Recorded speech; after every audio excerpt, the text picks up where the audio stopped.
recently ranked up in jujitsu and inherently started at the beginning of the line again with men that are much more involved in their game than I am. It is frustrating as hell, and it drives me nuts being behind in something. I get really self conscious about it, and I start thinking things like, is this really something that I want to do? Do I want to be at the tail end of the pack? There's one particular man out there, out on the mat, who kicks my ass 6 ways to Sunday. I often dread these days that I have to roll with them. I'm pretty sure, knowing this guy, that some of those Greek god statues like Atlas were chiseled from his likeness. Yeah, I know the timeline doesn't make sense, but follow me along here. This guy is ripped, right? So I find though that I give him a lot of undue credit. I give him credit for how I feel about this situation. Is he strong? Hell yes. Is he fast? That's another hell yes. Is he a tremendous athlete? Of course he is. But is he the reason that I get frustrated? That I feel like giving up? That I started going backwards? We're going to cover that here in a few minutes after the intro. Leaders are not born in a womb. They are forged through heat, pressure, and a whole lot of sweat. The Fire Forged Leader podcast serves the audience through exploring leadership at work, in the community, and with the family, using a practical perspective and real-life experiences from the host, Steve Baumgartner, and his guests in the Forge. Now, it's time to enter the Forge with the Fire Forged Leader. What is up, leaders? Welcome to the Fire Forged Leader podcast. I'm Steve Baumgartner, your host and founder, and I would like to take you on a journey of this forge where we're going to explore lessons learned on the front lines of leadership. So let's get back to this jujitsu example I started with. As I stated, I recently went from the GB1 mat to the GB2 mat. And that's just fancy terms with I kind of went from really newbie beginner to semi newbie beginner. But this is really where jujitsu for me got a lot more physical. But it's also the place I went from being very successful against my competition to almost everybody being able to have their way with me.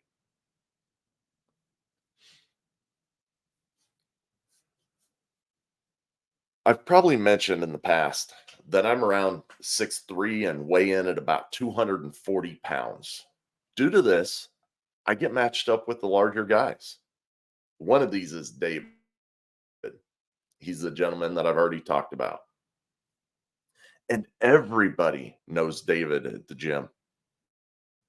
I heard one man go, yeah, David, he's a killer on the mat, but everybody looks at him as this fully athletic man. And to be honest, he's a damn horse. He's one of those guys that you can just look at and tell that he's a force to be reckoned with. He's just a touch shorter than I am, but not by much. He weighs in about the same. But the difference in between me and him is David is very intentional with his fitness. I'm decent at fitness, but he is very intentional. And if I had to guess, he's no more than 10% body fat. And for reference in that, medical charts say that excellent body fat for men my age, and David's within the same age range, he's a little bit younger, but men in our age range should be 15 to 20%. To be frank with you, I envy this guy because he is completely dialed in. We get paired up more times than I would prefer for sure because, like I said, I can't stand defeat. It sickens me to lose, and I just absolutely hate it. In a short 5 to 6 minute round, he treats me like a tackle dummy, or at least that's the way I feel about it. He uses quick bursts of speed and agility, and he quickly gets me in an armbar or triangle, gets my back or whatever. Ultimately, he wins. And I got to the point that I was so frustrated. I was cussing inside my head a lot, and maybe a few things were slipping out here and there from time to time with David. He would kind of nervously chuckle. But I got more and more frustrated and quickly found out that it wasn't helping because he beat me quicker the more frustrated that I got. Jiu-jitsu is not a place where frustration helps you out. And to be honest with you, nowhere in life is, right? The more calm that we can approach something, the straighter our head is, and the better that people that we're leading react towards this. But getting back to this, it's really frustrating. And it's really frustrating no matter where it happens in life. There's plenty of times in our lives that we go from being on the top of our game to not hardly being in the game at all. It happens in our home lives with our spouses, with our children, as new things come up with our kids, the changing dynamics with groups that we're in, and it also happens in the workplace. So, in this example, I don't know, it was maybe a week and a half ago, a couple days ago, I don't know.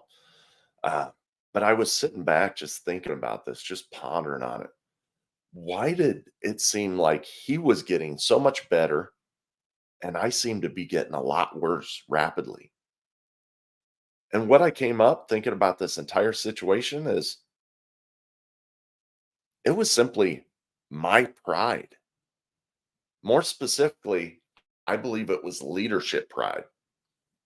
And to explain that a little bit, the way I see it is that leadership pride develops over time when you're starting to emerge or you have been a leader for a while in an area and you've stayed that way for a little bit. It, it develops over time because you're proud of yourself and your accomplishments. And it's not bad to be proud of your accomplishments, to be proud of yourself. The problem is when, and it really gets cancerous, when there is something that challenges you and you simply cannot rise to the challenge, like I did in this example. And then further, if we can't rise to the challenge, we can't learn and apply new techniques to become better leaders. It stalls our growth or makes it go backward, to be honest with you. And that's what was happening to me on the mat. I was overtaken with pride. When I was on the beginners GB1 mat, I was starting to get looked up to, and I was helping out other people out on the mat with their learning progression, right? When I started on this GB1 mat, I was fully aware that I was going into something I knew nothing about. But as I started learning and helping other people, I earned this leadership role with my peers. And I love being in that seat as a leader. It makes me feel good to help others, and they appreciate the help. And this is where my comfort zone is as a leader.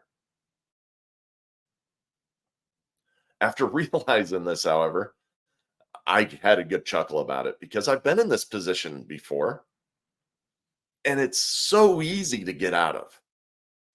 The hardest part is the battle within yourself. So after this epiphany, I'm not going to tell you quite yet, you know what the answer is. But after this epiphany, I went back to class and I got paired up with David again. This time, because I knew the answer, the dread did not overcome me. Rather, I had a level of excitement because I was getting paired up with him. So we shook hands as we doing jujitsu, you know, little slap, fist bump. And I'll tell you, I went out there and he crushed me like he normally did. And we got up and we restarted. Well, this time I got a little bit of a takedown on him. He probably let me have it, but I got him into a side mount. And this was my opportunity. But I got brain locked. I actually didn't know what to do in the moment, right? So I stopped. And this gave me the perfect opportunity. When I stopped, he looked at me a little bit puzzled because he's used to me just being aggressive, right? But this time I stopped and he looked puzzled. And I opened my mouth and I asked, "Hey, man, I'm a little bit stuck right here. But I've noticed you get here and you quickly transition into other moves. Can you help me out right now?" And just like that, he walked me through about 3 or 4 different maneuvers to help keep that momentum going and make progress on my opponent. And guess what? Now when we get paired up, he mentors me, always when I ask, but he also gives me some mentorship when I don't ask. When he sees the gap with how I'm performing out there on the mat, he chooses to mentor me now, I guess is a point that I'm trying to make.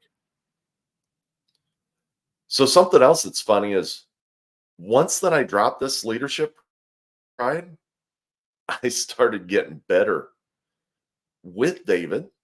I can hold my own a lot better. He still beats me, but it's all right now. But I also started getting a lot better with my other opponents. And I attribute this to 2 things. Number 1, I was able to drop my pride and ask for help. And the second one is because David was ready, willing, and able to give me the help that I asked for.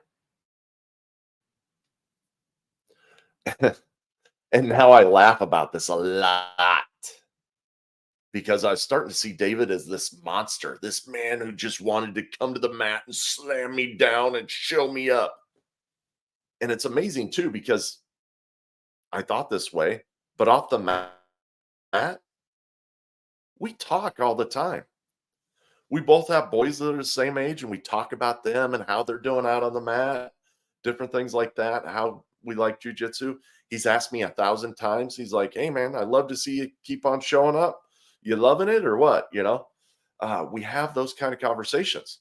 But I had this other story build up inside my mind when we were out on the mat. And it's weird how our minds can make up these stories about people that aren't even close to being true. In all actuality, he probably just saw me as a formidable opponent, being the same size and, well, I don't know about shape, but uh, I'm a strong dude. And he was probably looking at me like a formidable opponent and was just trying to make sure that he was battle tested because he goes to competition. And he was taking that opportunity when he saw it. He wasn't thinking about me at the time. He was concerned about his own growth, how he was going to take down this other big guy, you know, different things like that, practicing his techniques. He was just as concerned about his own growth as I am with mine. So, what did we learn through this example? Well, first, it started when there was a shift from being in a leadership role to a more active student role. It was one that I didn't prep myself for, nor was I aware it was happening. I was envious of David. I was envious of a person in the same organization. And this should have been a red flag to me. I was living in a state of frustration, and I actually felt like I was going backwards. I realized that I was battling my pride, not my opponent. And once that epiphany happened, I changed the dynamic simply by asking for help. The answer for help was quickly responded to. And it was responded to because I believe that David also likes those feelings of leadership pride. And I was asking him to lead me through my questioning, through mentorship. So, how does this apply to the battlefields of leadership? Well, at home, most of us realize with two healthy parents in the home that children shift from mom to dad and dad to mom and back again as they grow up. For example, in my life, I have a daughter that I was really close to being best friends with when she was a teenager. She came to me for everything. As she's grown into an adult, she's grown much closer to her mother and drifted away from me more. She's done this because she needs to navigate her relationships as a woman now, and now as a mother. And looking back on it, it makes sense why that relationship has transitioned like that. But overall, it didn't feel good. It was a slap to my ego. Out in our community, right? This probably happens more fluidly than the other battlefields because people go in and out of groups and engage or drop people easier because there's little to no consequence for it. The example that I used in jujitsu can be seen in multiple areas, right? For example, let's say that you're the leader of volunteer engagement for your church. You have you've tracked things on a spreadsheet for years and you stay on top of everything. You're the best leader that they've had in this role ever.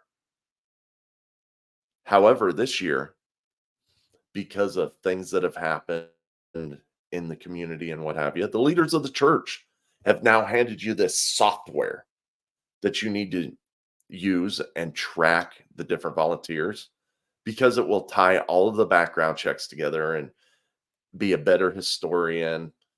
And, just it's the best thing out there. And you realize, well, crap, I'm no good at technology. And there's someone else that helps you that's better in this arena. At work, it's generally easy to see. And this has been my experience over the last 14 months, to be honest with you. As some of the longtime listeners may remember, I was the director of engineering for the company that I work for. I was over multiple plants and I engaged with people in the engineering spectrum and dealt with a lot of people. And I'd been in engineering for 20 years of my career with the same company.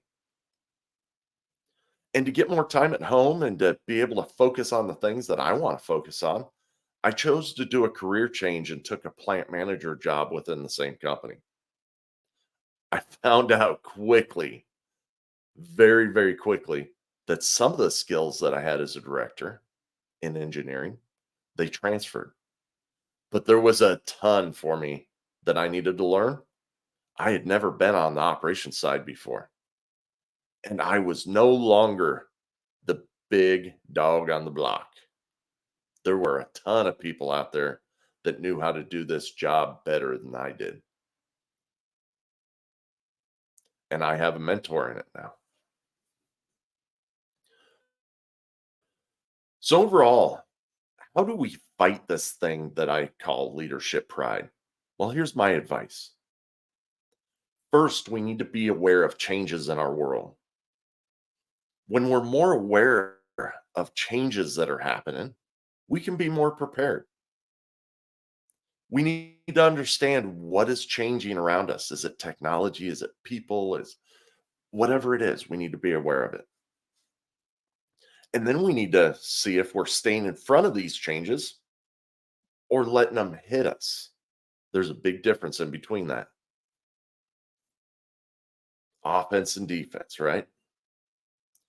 We need to be aware of how we feel about others around us because these should be red flags. Are we getting envious or jealous about other leaders around us, formal or informal? And have we built up stories about these people in our heads? Stories that, if we think about, do we truly believe? Once again, these should be red flags. We need to be aware of our own feelings about situations, right? Is the situation that we're dealing with feeling oppressive? Do I feel like throwing in the towel? Do I feel like I'm going backwards? These things are all indicators that we need to change direction. So we need to listen to them. They're simply metrics. We need to ask for help. We need mentorship from time to time. We need coaching. If we are envious or jealous, that probably means that someone else has something that we lack. We can learn from that person. And most people are willing to help because it feeds into their pride. And really, most people are just decent humans. So we need to treat them that way. So ask for that mentorship. When you get better, you just get to level up. But I guarantee you, you're sitting there struggling, you're going to continue to fail. And then once that we've done all that, what we need to do is we need to pay it forward. We need to be that mentor for someone else. As we grow, we need to help others grow as leaders. So let me recap that for a minute. We need to be aware of changes in our world so that we can be more prepared. We need to be aware of how we feel about others around us. We need to be aware of our own feelings about situations. Both of these things can be indicators that we need to change direction or that we need to think about something differently. We need to ask these people for help that we're jealous of. They can be the best mentors. It shows us that there's a gap in between us and them. And then once that we grow, we need to pay it forward. So leaders, as always, you have come here to listen to this message, but listening is not enough. What are you going to apply this week, this month, and this year? Remember, when you become a better leader, you become a better spouse, a better parent, a better coworker, and ultimately that person that others want to follow in all of these realms. So growing your leadership skills for your family, for your community, and for the ones that you lead at work. If you appreciate what you heard here today, I invite you to leave a rating and review. It helps us rank up in the podcasting metrics so that the message gets out to more people. And so that you don't miss out on anything, hit that subscribe button on whatever podcast app you're currently listening to. And continue to join us in the Forge as we bring you lessons learned on the front lines of leadership. Lead with intent, my friends. You have just experienced the heat and pressure of the Forge. Remember, words without action are meaningless. Now, after the heat of the Forge, shape your thoughts, quench your brain, then put your new tools to use, adding to your leadership. Tune in next week for more lessons from the Forge.